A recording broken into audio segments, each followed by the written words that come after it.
Hello class, welcome back बच्चों। लो प्यारे बच्चों, स्टार्ट कर रहे हैं नया लेक्चर। बबू, कल हम कर रहे थे बेटा इलस्ट्रेशन नंबर 14A। जहां बेटा इलस्ट्रेशन नंबर 14A मैंने छोड़ा था, वहीं से बेटा इलस्ट्रेशन नंबर 14A स्टार्ट करूंगा। बस एक ट्रांजैक्शन रिपीट कर रहा हूं बेटा, अप्रैल 20 वाली। बाबू, ये पूरा करने के बाद मेरे पास आज के भी दो तीन नए कंसेप्ट हैं बेटा, तो बाबू बढ़ते चलते हैं आगे। पहले 20 अप्रैल कहता है जेड बिकेम इंसॉल्वेंट एंड 40 पैसा in a rupee would be received from his estate by cheque which is deposited into bank. बाबू समझते हैं इस बात को? बेटा कहता है जेड ना दिवालिया हो गया। इंसॉल्वेंट होने का मतलब क्या है बेटा? एक आदमी कंगाल हो चुका है, दिवालिया हो चुका है बेटा, पैसे खत्म हो गया उसके पास। कहता है एंड 40 पैसा इन अ रूपी could be received from his estate. उसकी सारी प्रॉपर्टी बेचने के बाद हुआ क्या बेटा? 1 रुपए में से 40 पैसा ही निकल रहा है। वो मार्केट के बहुत सारे पैसे थे उससे, पर अगर देखा जाए तो कहता है 1 रुपए में से सिर्फ 40 पैसा ही निकल रहा है। बाबू, 1 रुपए में से 40 पैसा निकल रहा है मतलब बाबू पता है क्या करती है? जब कोई इंसान दिवालिया हो जाता है ना, तो उसकी प्रॉपर्टी का टोटल करती है, उसकी लाइबिलिटी का टोटल करती है। उसमें इसके भी पैसे देने हैं, उसके भी देने हैं, इसके भी देने हैं, उसके भी देने हैं, सब लिखवा दिया। देखा कि कितना पैसा देना है मार्केट का? 1 करोड़। सारी प्रॉपर्टी का टोटल, घर, car, two wheeler, fridge, AC, refrigerator, जो कुछ है घर में सब काम का टोटल का सब बैठ रहा है 40 लाख। देना है 1 करोड़, सारा तामझाम बैठ रहा है 40 लाख रुपए का। यानी कि बेटा कितना बैठ रहा है? 40% ही तो बैठ रहा है, 40 पैसा ही तो बैठ रहा है 1 रुपए का। तो अब वो कोर्ट ने डिसाइड करा कि सबका जिसका भी जितना पैसा देना है, हर एक को 1 रुपए के बदले में 40 पैसा दे देंगे। ठीक है बाबू, 40 पैसा इन अ रूपी कितना परसेंट होता है? कल भी मैं बात कर रहा था बेटा, इट इज 40%। क्या करोगे बेटा पॉइंट हटाने के लिए? यही तो करोगे, ठीक है ना जी। आगे बढ़ोगे बेटा, कभी कहेगा 50 पैसा इन अ रूपी रियलाइज हुआ, कभी कहेगा 60 पैसा इन अ रूपी रियलाइज हुआ, कभी 70 पैसा। बाबू जितना पैसा रियलाइज हुआ 1 रुपए में से उतना परसेंट ही तो बैठता है। 40 पैसा रियलाइज हुआ 1 रुपए में से 40% बैठता है। 50 पैसा इन रूपी बेटा 50% बैठता है। 60 पैसा इन रूपी 60% बैठता है। वो कहता है 40% पैसा ही आया है, जट दिवालिया हो गया और 40% पैसा आया उससे, और वो हाथों हाथों पैसा बैंक में जमा भी हो गया। ठीक है बाबू, अब मुद्दा उठता था हमने जट से पैसे कितने लेने हैं। सर अगर आप बिल्कुल ओपनिंग एंट्री देखो तो हमने जट से 10,000 रुपए लेने हैं, वो लेटर था 10,000 का। और कहीं बीच में का एंट्री आ चुकी थी कि हम उससे 2,000 रुपए का एक चेक रिसीव कर चुके थे। ठीक है, यानी कि अब जेड से पैसे कितने लेने हैं? 8,000। क्या था? 40% ही पैसा है। 8,000 का 40% मतलब 3,200 रुपये ही पैसा है। 3,200 रुपये तो है, बाकी बाकी सब खत्म, दिवालिया हो गया, अब तो आने। तो बाबू एंट्री क्या उठती है? अब मुद्दा ये उठ बाबू, जब उससे पैसे चेक के थ्रू आ गए, पैसे तो आ गए ना। पैसे जब भी आते हैं क्या होता है बेटा? या तो कैश डेबिट या तो बैंक डेबिट। अब पैसे तो आ गए बाबू, अगर पैसे आ गए हैं तो आपने एंट्री की होगी बैंक अकाउंट डेबिट। कितने रुपए आए? 8,000 में से 3,200 रुपए आए। कोई दिक्कत तो नहीं? क्लियर है बात? 3,200 रुपए। सर अच्छा एक बात बताओ, अगर जेड दिवालिया हो चुका है, कंगाल हो चुका है, इसके बाद कुछ और आने की उम्मीद है कभी? नहीं बेटा, कुछ नहीं आएगा। कंगाल हो गया, दिवालिया हो गया, अब वो कुछ भी नहीं देगा। तो बाबू जेड को फिर बुक से खत्म कर दो, जब कुछ आने ही नहीं।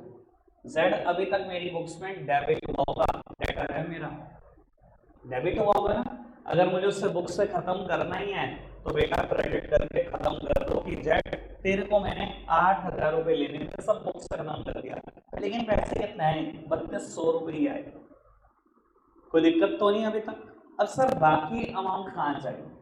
मुद्दा ये होता है सर, अगर आप जर्नल एंट्री देख पा रहे हो, रट्टू तोते हो, ये तो समझ में आ रहा होगा कि डेबिट साइड बैलेंसिंग फिगर है 4800 की।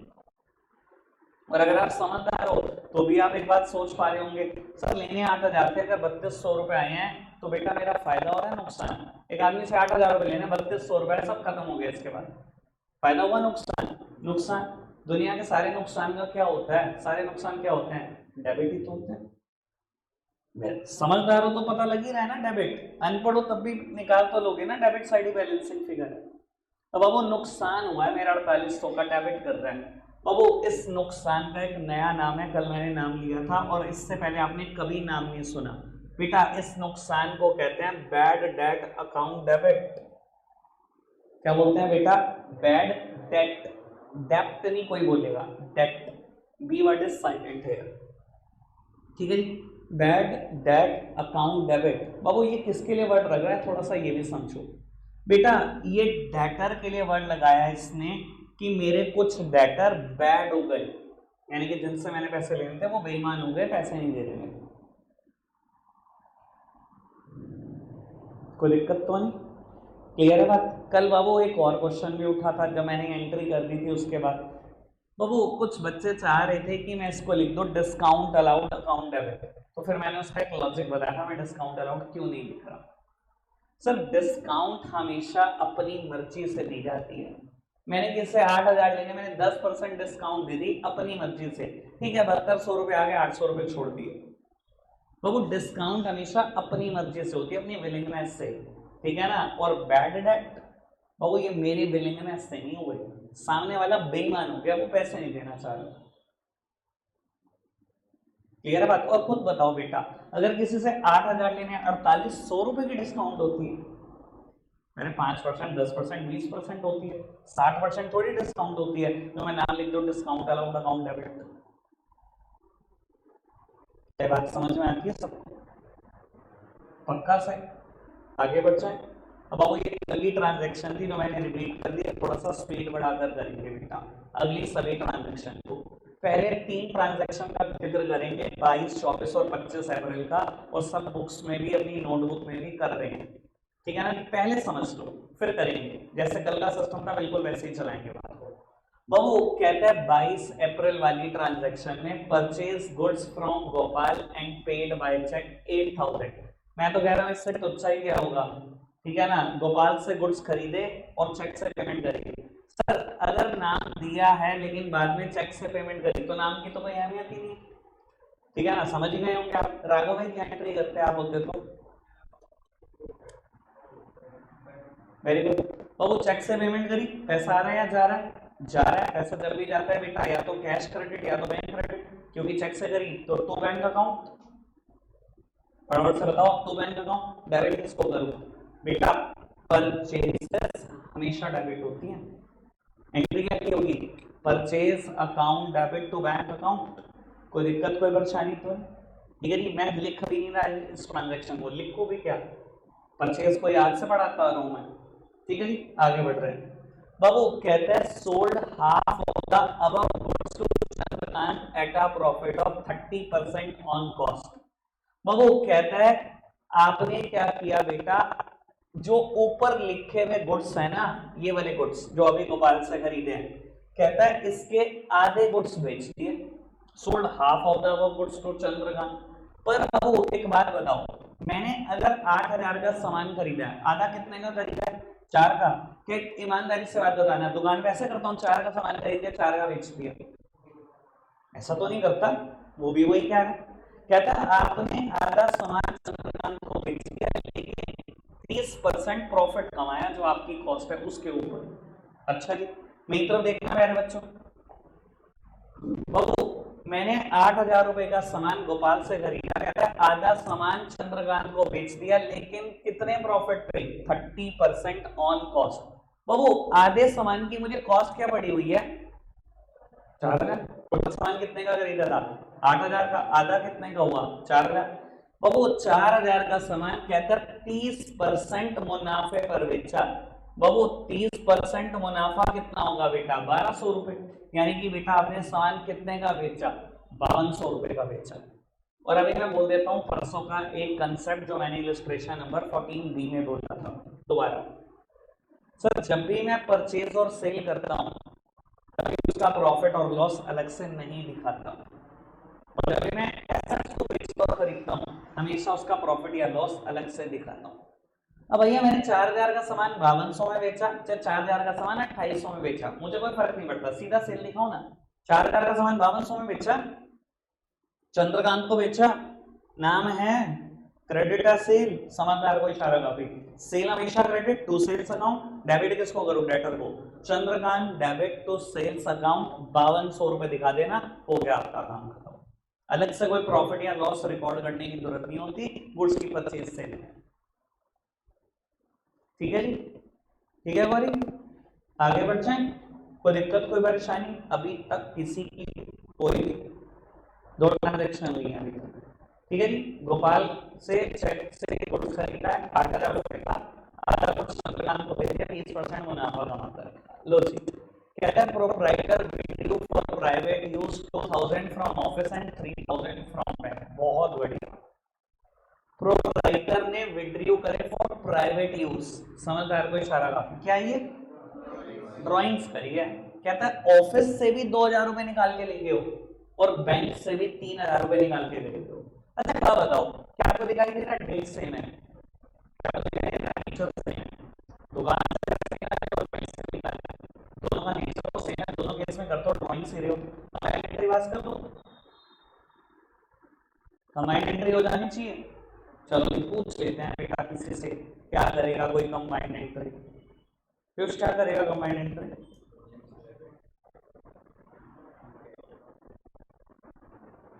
बाबू drawings account debit 5000 to cash account 2000, office से गए 2000, टू बैंक अकाउंट बैंक से गए 3000, कैश के सामने 2000, बैंक के सामने 3000, ड्राइंग्स डेबिट हुई 5000 से। कोई दिक्कत कोई परेशानी तो नहीं, जितनों ने मन में सोच लिया था कि यही एंट्री होगी, मैं हैंड करना,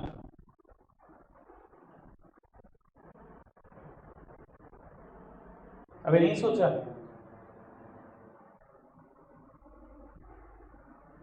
चलो खैर कोई दिक्कत नहीं सर, कैश और बैंक पे तो रूल एक जैसे ही हैं, कुछ बदला ही नहीं, कैश आया तो डेबिट, बैंक आया तो डेबिट, कैश गया तो क्रेडिट, बैंक गया तो क्रेडिट, तो नया तो कुछ भी नहीं था इसमें। ठीक है ना जी, 3 ट्रांजैक्शन डन, सारी बोल देता हूं बेटा अगली, मुझे लगता है इसको रोकने का कोई फायदा है क्योंकि अगली तीनों ट्रांजैक्शन पार्ट तो सी है। बाबू कहता है paid salary to Motilal by cheque 2000, paid rent by cheque 1500। बाबू 2 मिनट के लिए आराम से देखना, जरा इसको फोकस करो, दोनों ट्रांजैक्शन सेम डेट की हैं। पहली बात सर, सैलरी पे करी चेक से, रेंट पे करा चेक से, अरे सैलरी किसको पे करी इससे मुझे कभी कोई फर्क नहीं पड़ता, ठीक है ना, सैलरी भी चेक से पे करी, रेंट भी चेक से पे करा, दोनों खर्चे दोनों चेक से पे करे, दोनों सेम डेट पे पे करे, कंबाइंड एंट्री बनती है क्या नहीं बनती, बनती है, पक्की बात है। अनुज भाई एक बार बता दो सबको, आप एंट्री कर दे क्या,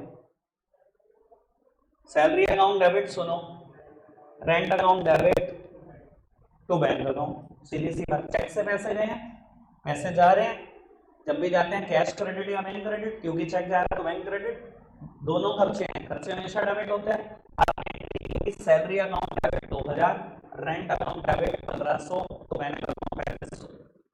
हाँ जी, थर्ड वाली सर, थर्ड वाली कंबाइन नहीं हो सकती, लिखा हुआ है पेड ट्रेड एक्सपेंसेस, अगर ये नहीं बताया कैसे करें तो कैसे करे होंगे, कैश करे होंगे, नेचर अलग हो गया ना, थर्ड वाली कंबाइन नहीं हो सकती, ये दोनों कंबाइन करना, फिर 30 अप्रैल के अलग करना, ट्रेड एक्सपेंसेस दिए, ये नहीं बताया ना कैसे दिए, तो कैश दिए होंगे, एंट्री क्या की होगी, trade expenses debit to cash account, सारे खर्चे डेबिट, कैश जा रहा है तो टू कैश अकाउंट। ठीक है जी, मैंने 6 की 6 एंट्री बता दी आज की, यहां से शुरू कर बेटा, स्पीड बढ़ाओ, सिर्फ 4 मिनट लो, 4 मिनट में आपकी कॉपी में 6 की 6 एंट्री देखनी चाहिए, ताकि मैं अगले कंसेप्ट की तरफ बढ़ूं फटाफट से। 24 अप्रैल की एंट्री दोबारा सुनो बेटा, कहता है sold half of the above goods to Chandrakant at a profit of 30% on cost. बेटा कहता है sold half of the goods to Chandrakant, आधे गुड्स चंद्रकांत को बेच दिए, इधर देखना बेटा, half of the above goods, sir आधे गुड्स चंद्रकांत को बेच दिए, बेटा मैंने अभी अबव गुड्स 8000 के खरीदे, कहता है 4,000 के गुड्स चंद्रकांत को भेज दिए। पर ईमानदारी से बताओ, ऐसा होता है क्या दुकान पे 4,000 की सामान खरीदा, 4 का ही बेच दिया? ऐसा तो नहीं होता। उसने भी बोला eight a profit of 30% on cost, आपने कॉस्ट पे 30% मुनाफा भी कमाया। भैया मेरी कॉस्ट थी 4,000, 4,000 का मैंने 30% निकाला, ये 1,200 रुपये आ गया। यानी कि मैंने सामान कितने का बेचा? 1,200 मेरा प्रॉफिट है, 4,000 की मेरी खरीद थी, मतलब मैंने 5,200 का सामान बेचा। मैंने 5,200 का सामान बेचा। एंट्री तुझे सेल्स की पता ही है, सेल्स हमेशा क्रेडिट और डेटर हमेशा debit. Chandrakant debit to sales account 5,200 रुपए। ठीक है बाबू, सबकी कॉपी में हो चुकी है 6 की 6 एंट्री। देख लो, चेक कर लो, देख लो। अंश हो गई? फिर तूने कहा तो है नहीं मेरे को। 30 सेकेंड्स दो भाई और। लो प्यारे बच्चों, सब सामने देखना। आज बेटा हम एक नए कंसेप्ट की चर्चा करने जा रहे हैं। और ये बात ना बाबू 10 मिनट तक तो बेटा ऐसा हो सकता है कि इसमें पुराने बच्चे थोड़े से अलग और नए बच्चे थोड़े से अलग हो। 10 मिनट के बाद जो चर्चा होगी उसमें नए पुराने सब एक जैसे हो जाएंगे। ठीक है जी, सब सामने देखते रहना। इंपॉर्टेंट चर्चा है, जर्नल एंट्री में बहुत काम आने वाली है। बाबू मैं एक एग्जाम्पल लिखता हूं, उससे क्लियर करने की कोशिश करूंगा। और ये एग्जाम्पल आप मेरे साथ साथ सबके सब बच्चे नोट डाउन करो, सबके सब।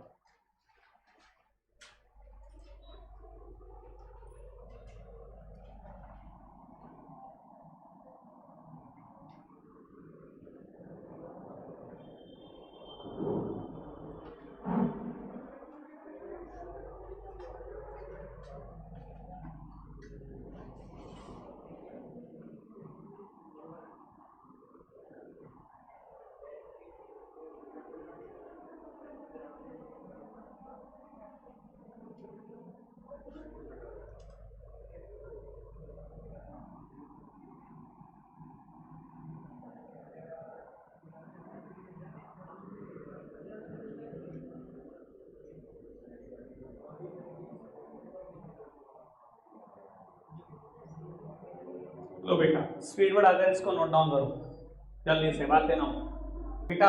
अब कोई नहीं लिखेगा कम से कम अगले 15 से 20 मिनट, आराम से चीजों को समझेंगे सारे के सारे बच्चे। बेटा कहता है आपने सैलरी पे करी राम को 11 महीने की 66,000 रुपए। सर सैलरी किसको पे करी इस बात से तो कभी कोई फर्क ही नहीं पड़ता। ठीक है जी, बस सैलरी पे करी 11 महीने की, सॉरी 66,000 रुपए, मुझे तो इस बात से फर्क पड़ता है। सैलरी पे कर दी, सारे समझदार व्यक्ति जानते हैं जर्नल एंट्री क्या होनी चाहिए, क्योंकि बहुत दिनों से बात चल रही है। सारे घर से डेबिट होते हैं, सैलरी अकाउंट डेबिट, पैसा आ रहा है या जा रहा है? जा रहा है, पैसा जा रहा है तो कैश क्रेडिट। यानी कि आपने एंट्री की होगी salary account debit to cash account 66,000 rupee. Narration को लिख लेना बेटा, कोई दिक्कत कोई परेशानी तो नहीं बेटा। बाबू नेक्स्ट वन पढ़ना, कहता है 1 month salary of Ram remains unpaid. बाबू 1 महीने की राम की सैलरी अनपेड रह गई। समझदार व्यक्ति जरा आंसर करना। टेक्निकल भाषा में इसको मैं क्या बोलता हूं? तेज वाली है, क्या बोलते हैं इसको? आउटस्टैंडिंग सैलरी या आउटस्टैंडिंग एक्सपेंस। सर यही तो बोलते हैं इसको। आउटस्टैंडिंग का मतलब क्या होता है? Expenses incurred but not yet paid. तो वो यही तो बोलते हैं इसको, expenses incurred but not yet paid. वो खर्चे जो हो चुके हैं बस मैंने पे नहीं करे। बाबू मैंने राम से पूरे 12 महीने काम लिया और सैलरी अभी 11 महीने की दी है, 1 महीने की सैलरी देना रह गई है। सर हिंदी में आप यही तो बोलोगे सैलरी बकाया राम की 1 महीने की। उसी बकाया को बेटा हम इंग्लिश में बोलते हैं आउटस्टैंडिंग है सैलरी। कि काम तो पूरे 12 महीने ले लिया राम से, लेकिन सैलरी अभी 11 ही महीने की दे पाया। तो आपको नहीं लगता मुझे 1 महीने की सैलरी रिकॉर्ड करनी चाहिए? सर वैसे आपको याद शायद ना भी आए, पर मैं बता देता हूँ। एक कंसेप्ट हुआ करता था पीरियोडिसिटी, अकाउंटिंग पीरियड कंसेप्ट। क्या कहता था? देख लो हालत। Accounts will prepared for a specific period of time and that specific time period is a year, that simply means a financial year. याद है बेटा आपको बात? तो वो अकाउंटिंग पीरियड कंसेप्ट या पीरियोडिसिटी कहता था अकाउंट्स एक स्पेसिफिक टाइम पीरियड के लिए बनते हैं और वो स्पेसिफिक टाइम पीरियड एक फाइनेंशियल ईयर होता है। और बाबू जब मैं अकाउंट्स फाइनेंशियल ईयर के लिए बना रहा हूँ, पूरे 12 महीने के लिए बना रहा हूँ, तो खर्चे दिखाऊंगा भी 12 महीने के लिए और बेटा इनकम दिखाऊंगा भी 12 महीने के लिए। अब अगर मैं सिर्फ यही जर्नल एंट्री करूँ, ये सब छोड़ दे इसको बेटा, मैं पिटाई कर दूंगा। अगर मैं सिर्फ यही जर्नल एंट्री करूँ, सिर्फ यही, तो यार अगर आप समझदार हो तो आपको दिख रहा होगा बेटा फिर तो 11 महीने के ही खर्चे रिकॉर्ड हुए, 12वें महीने का रिकॉर्ड ही कहाँ हुआ। आपको नहीं लगता मुझे 12 महीने के खर्चे रिकॉर्ड करने चाहिए क्योंकि मैं अकाउंट्स 12 महीने के लिए बना रहा हूँ? अगर इनकम है तो वो भी 12 महीने की रिकॉर्ड करनी चाहिए क्योंकि मैं अकाउंट्स 12 महीने के बना रहा हूँ। तो आओ बेटा 12वें महीने का भी खर्चा रिकॉर्ड करते हैं, ठीक है ना। रीडिंग करने वाले भी समझ जाएंगे, रट्टा मारने वाले भी समझ जाएंगे। अब देख लो बेटा आप किस तरफ। बाबू मुझे एक बात बताओ, सब पढ़ के आ रहे हैं मुझसे, आउटस्टैंडिंग खर्चे एसेट्स होते हैं लायबिलिटी, फटाफट से बताओ, फटाफट से, तेज आवाज आनी चाहिए। एसेट्स और लायबिलिटी, लायबिलिटी सबने दिखाया हुआ बैलेंस शीट में, लायबिलिटी में आउटस्टैंडिंग एक्सपेंस याद करो, लायबिलिटी है।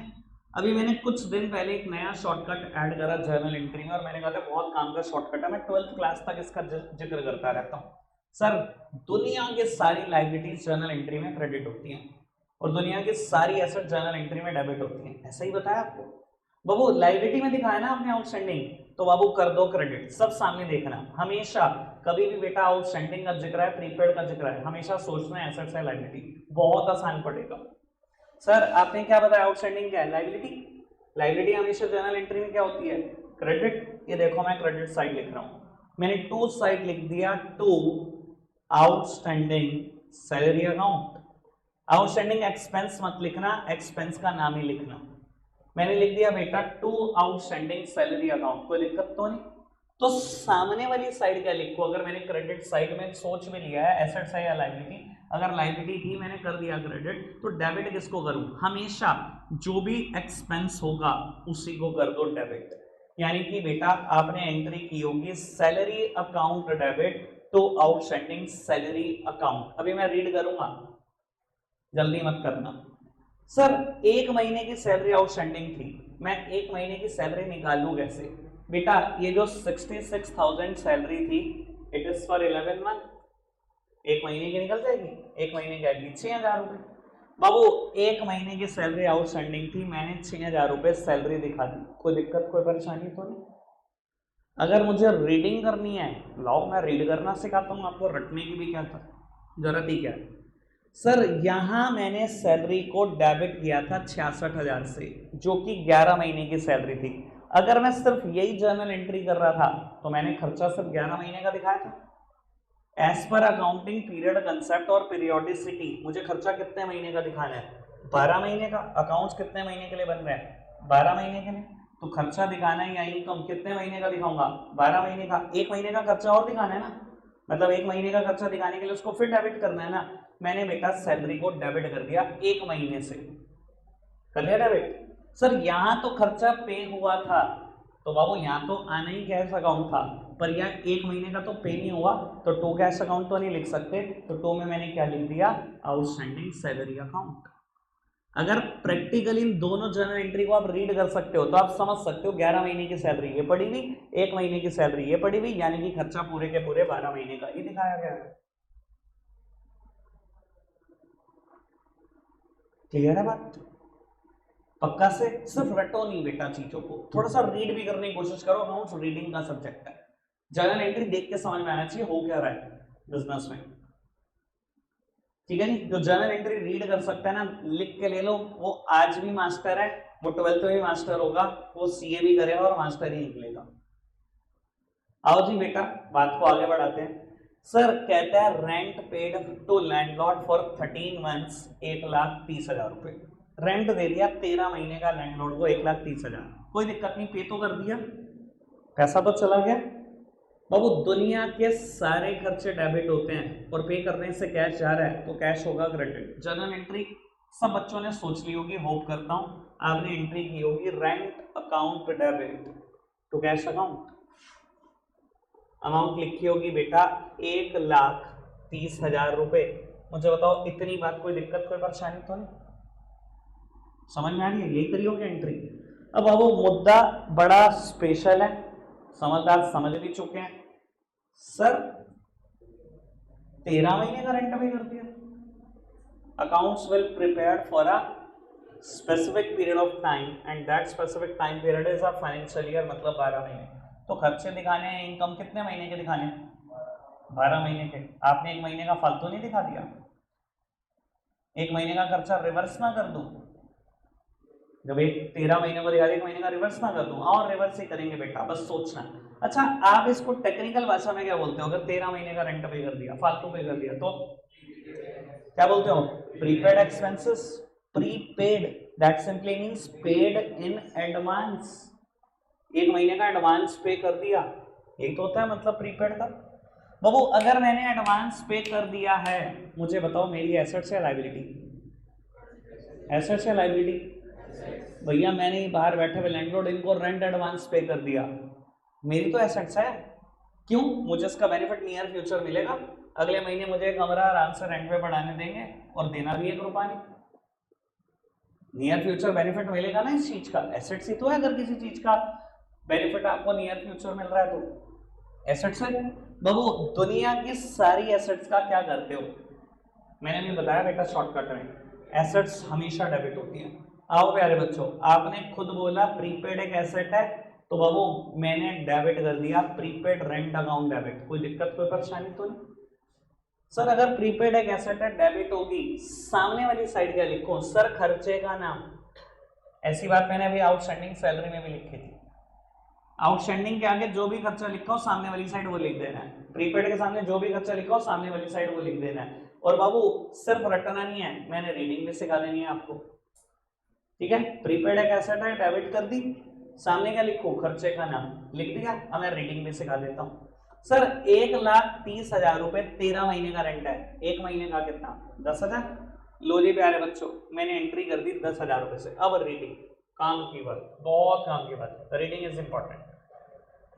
सर समझदार शायद खुद से भी रीड कर पा रहे हो, जिससे नहीं हो रहा मैं समझा रहा हूं। सर मैंने रेंट को यहां डेबिट कर दिया 13 महीने के रेंट को, यानी कि खर्चा दिखा दिया 13 महीने का, पर एज पर लॉ मुझे खर्चा कितने महीने का दिखाना है? 12 महीने का। एक महीने का फालतू नहीं दिखा दिया? आपको नहीं लगता एक महीने का खर्चा रिवर्स कर दूं?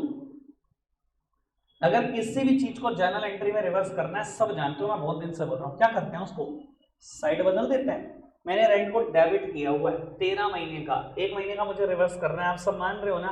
मैंने बेटा इसकी साइड बदल दी, इसको क्रेडिट कर दिया एक महीने के रेंट से। अगर इसको क्रेडिट कर दिया, डेबिट किसको करूं? सर क्या मेरे को लैंडलॉर्ड वापसी कर रहा रेंट? क्या कैश अकाउंट डेबिट कर दूं? वापसी तो नहीं कर रहा, ये तो एडवांस ही पड़ा रहेगा ना, मेरी एसेट ही बनी रहेगी ना। तो कर दो बेटा प्रीपेड रेंट को डेबिट। मैंने रीडिंग भी करा दी। देखो रटाना बहुत आसान होगा मुझे लगता है, पर रीडिंग से इंपॉर्टेंट कुछ नहीं है। क्लियर हो मैं इस बात को लेकर? पक्का से? अब बाबू सबसे काम की बात सुन लो, पेपर में अगर फर्स्ट और थर्ड एंट्री ना आई, ऐसा लिखा दे कि एक महीने की सैलरी आउटस्टैंडिंग है या एक महीने का रेंट प्रीपेड है, एंट्री खुद से कर लोगे? देखो अभी तक पता है क्या कर रहे हो आप? 11 महीने की भी सोच रहे हो, एक महीने की भी सोच रहे हो, आसान है सोचना। 13 महीने की भी सोच रहे हो, एक महीने की भी सोच रहे हो, आसान है सोचना। अगर सिर्फ पेपर ही कह दे आउटस्टैंडिंग सैलरी है 6,000, तो एंट्री क्या करोगे? सब फिर वैसे ही सोचना। आउटस्टैंडिंग सैलरी है 6,000, आउटस्टैंडिंग क्या होती है? लायबिलिटी। लायबिलिटी होती है करो क्रेडिट, तो डेबिट किसको करो? एक्सपेंस का नाम। अगर वो कहते रेंट प्रीपेड है 10,000 रुपए, क्या करोगे? प्रीपेड है रेंट, बहुत बढ़िया, डेबिट होता है, एसेट है ना, डेबिट होता है, प्रीपेड रेंट डेबिट। क्रेडिट किसको करो? एक्सपेंस का नाम, मतलब रेंट। ठीक है जी। कभी भी आउटस्टैंडिंग और प्रीपेड सोचना हो, हमेशा सोचना मैं बैलेंस शीट में इसका क्या करता। बैलेंस शीट में जो करता हूं उस हिसाब से डेबिट या क्रेडिट करना, सामने वाली साइड खर्चे का नाम लिख देना। डन है? पक्का? आओ जी, दो बातें और नहीं, ये बातें वो हैं जो आपने कभी नहीं सुनी, ये सबके लिए नहीं है, सबके लिए, नया पुराना सब बच्चा एक जैसा सुने। बाबू अभी आपने पिछली एंट्री भी नहीं लिखी, इसलिए आप ये भी नहीं लिख रहे। अभी पिछले का भी सॉल्यूशन नहीं लिखा ना, तो ये भी मत लिखो, 2 मिनट रुक जाओ।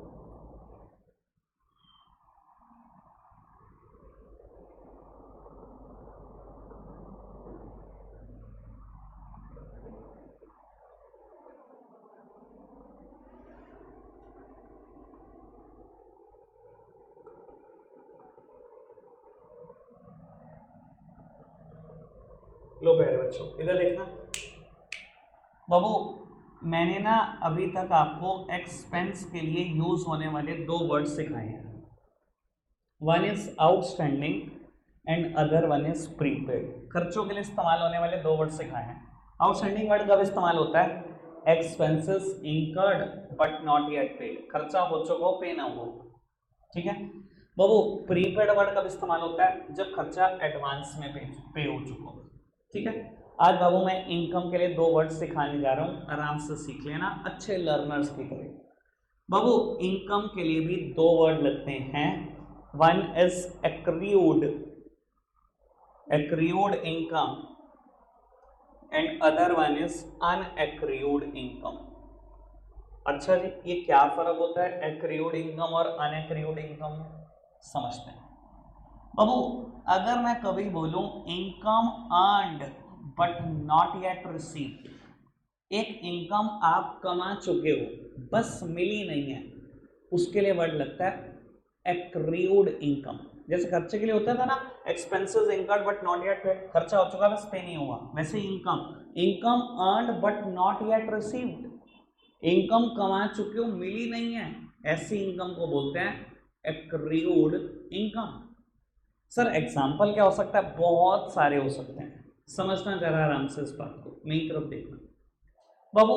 आप ना एक शॉप चलाते हो फुटवियर की, ठीक है, और सामान आता है आपके पास सब ब्रांडेड, लेट सपोज कि मान लो रेड टेप से सामान आ रहा है, नाइकी से आ रहा है, एडिडास से आ रहा है, सब ब्रांड का सामान बेच रहे हो। इस बार मार्च का महीना है और रेड टेप ने एक ऑफर निकाला कि अगर कोई अपनी दुकान पे हमारा सामान 1 लाख रुपए का बेच देगा तो हम क्या करेंगे? 3% एक्स्ट्रा कमीशन देंगे उसको, ठीक है जी। आपने क्या किया बेटा? इस मंथ 1 लाख का सामान ऑर्डर कर दिया और बेटा बेचना शुरू कर दिया।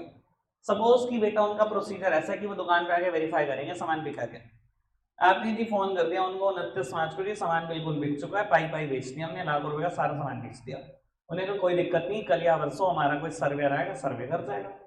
उनका सर्वेयर आता है आपके पास 31 मार्च को शाम को, देखते हैं जी बिल्कुल लाख रुपए का 100% माल बिक चुका है, आपकी बिल बुक चेक करता है जी आपने लाख रुपए का 20 पेयर शूज खरीदे थे, सब बिक गए, 20 के बिल काटे हुए हैं, ठीक है जी।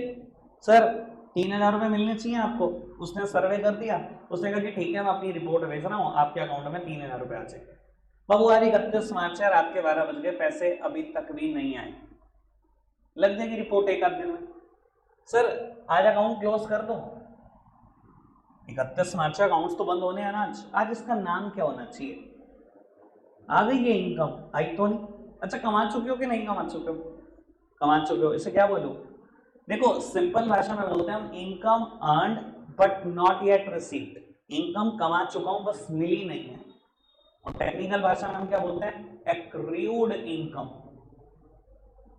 समझ में आ रही बात? अच्छा ये बात सबके लिए टास्क है, मैं क्वेश्चन पूछ रहा हूं, एक्रूड इनकम आपके हिसाब से एसेट्स है या लायबिलिटी? एसेट्स है या लायबिलिटी? मेरी दुकान के लिए वो एसेट्स है या लायबिलिटी? समझदार को इशारा, काफी 3,000 रुपये फ्यूचर में मिलने वाले हैं, पहले ना 1-2 बच्चों के बजाय लायबिलिटी, 3,000 रुपये मुझे मिलने वाले, लायबिलिटी है? किसी चीज का बेनिफिट मुझे नियर फ्यूचर मिलने वाला, लायबिलिटी है क्या? फटाफट से बताओ क्या है बाबू? एसेट्स है, पक्की बात। सर अगर मुझे जर्नल एंट्री करनी हो, कहता है commission earned but not yet received 8,000, मुझे जर्नल एंट्री करना है, सब जानते हैं ये एक्रूड कमीशन है, अभी सबने बताया एसेट्स है, मुझे बताओ क्या करूं? एसेट्स क्या होती हैं? फटाफट बताओ क्या होती हैं? एसेट्स हमेशा डेबिट होती है। आओ प्यारे बच्चों, बाबू मैंने कर दिया debit, accrued commission account debit, credit किसको करूं? इनकम का नाम बाबू, टू कमीशन रिसीव्ड अकाउंट या कमीशन अकाउंट, कितने रुपए बेटा? 8,000। कोई दिक्कत कोई परेशानी तो नहीं? पक्का से सोच पा रहे हैं सब? सर दूसरा वर्ड भी लगता है इनकम के लिए, वो होता है अनएक्रीव्ड इनकम। भैया ये एक्रीव्ड समझ में आ गया, ये अनएक्रीव्ड क्या है? सर जैसे खर्चे होते हैं ना पेड इन एडवांस, तो आप बोलते हो प्रीपेड, तो ये होता है रिसीव्ड इन एडवांस, अनएक्रीव्ड। सर समझने की बात है, किसी एग्जांपल से समझ लो। बाबू मान लो मैं इस प्रॉपर्टी का ऑनर हूं और कोई और रेंट पर बैठा हुआ है यहां पर, ठीक है, मेरे को एडवांस रेंट मिल चुका है, इससे क्या बोलेंगे? रेंट रिसीव्ड इन एडवांस को अनएक्रीव्ड रेंट। या ऐसा हो सकता है, मान लो बेटा ये मार्च मंथ चल रहा है, मैंने आपसे मार्च मंथ की तो एडवांस फीस ली हुई है, मैं आपको कह रहा हूँ यार अप्रैल मंथ की भी एडवांस फीस दे दो, मुझे कुछ जरूरत है, और आप में से काफ़ी बच्चों ने मुझे एडवांस फी दे दी। सर क्या है बाबू, मैं ट्यूशन फी एडवांस रिसीव कर चुका हूँ कि नहीं कर चुका हूँ? रिसीव्ड इन एडवांस है या नहीं है? है। बोल सकता हूँ इसको अनएक्रीव्ड इनकम? कोई दिक्कत कोई परेशानी तो नहीं? समझ में आ रही है बात बाबू? अच्छा एक बात बताना सोच और समझ के, अनएक्रीव्ड इनकम एसेट्स है या लाइबिलिटी? एसेट्स और लाइबिलिटी। सर दिल कह रहा है इसलिए बोल रहे हो, या लॉजिक भी बता दोगे? कोई लॉजिक जो लॉजिक के साथ बता सकता है लाइबिलिटी है, वो हैंड रेज करे। इतना कॉन्फिडेंस, बस इतना सही था शिवम भाई। जैसे मैंने लॉजिक पूछा हाथ नीचे हो गया होगा। दो ही बच्चे कह रहे हैं बस हम लॉजिक के साथ बता सकते हैं। अनमोल भाई कैसे लाइबिलिटी है? सीधी सी बात भैया, मैं आपसे फीस एडवांस ले चुका हूं, पढ़ाना नहीं है क्या मुझे? मेरी तो सिरदर्दी नहीं आ गई, आपको लगता है कि अगले 1 महीना फ्री में पढ़ाना है अब आपको? सर सारी सिरदर्दियां ही तो लाइबिलिटी होती हैं, अगर याद हो शुरुआत आपको पहले दिन ही बता दिया था, सिरदर्दियां ही लाइबिलिटी होती है। क्लियर है बात कि अनएक्रीव्ड लाइबिलिटी है? पक्का से अगर मैंने बेटा लैंडलॉर्ड को एडवांस रेंट दिया होगा ना, उसकी सिरदर्दी है मुझे जगह प्रोवाइड कराने की, मेरी सिरदर्दी नहीं है, पैसे तो पहुंच गए मेरे। जब हम एडवांस रिसीव कर चुके होते हैं ना, सिरदर्दियां शुरू हो जाती हैं। क्लियर है बात? समझ में आती है बेटा बात? लाइबिलिटी है। अब लाइबिलिटी है तो जर्नल एंट्री के हिसाब से आप बता दो क्या करूं, डेबिट और क्रेडिट? फटाफट से बताओ, डेबिट और क्रेडिट? क्रेडिट कर दो बेटा, मैंने क्रेडिट कर दिया है लाइबिलिटी को टू अनएक्रीव्ड रेंट अकाउंट। ये देखो यही थी ना transaction, rent received in advance, मेरी लाइबिलिटी है, मैंने कर दिया क्रेडिट। डेबिट किसको करो बेटा? इनकम का नाम रेंट अकाउंट डेबिट। बाबू कितने रुपए? 10,000। कोई दिक्कत कोई परेशानी तो नहीं? All clear? पक्का से? बाबू इन सबकी पिक आकाश भाई अभी ग्रुप में भेज देंगे आपको, जो भी मैंने अभी चारों चीजें कराई हैं, आउटस्टैंडिंग, प्रीपेड, एक्रीव्ड और अनएक्रीव्ड। आप होमवर्क लिखो, होमवर्क लिखो फटाफट से।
लो जी प्यारे बच्चों, चारों की चारों ट्रांजैक्शन आपके लिए होमवर्क है, करके आना। रखते आज के लिए इतना ही है, बाय बाय।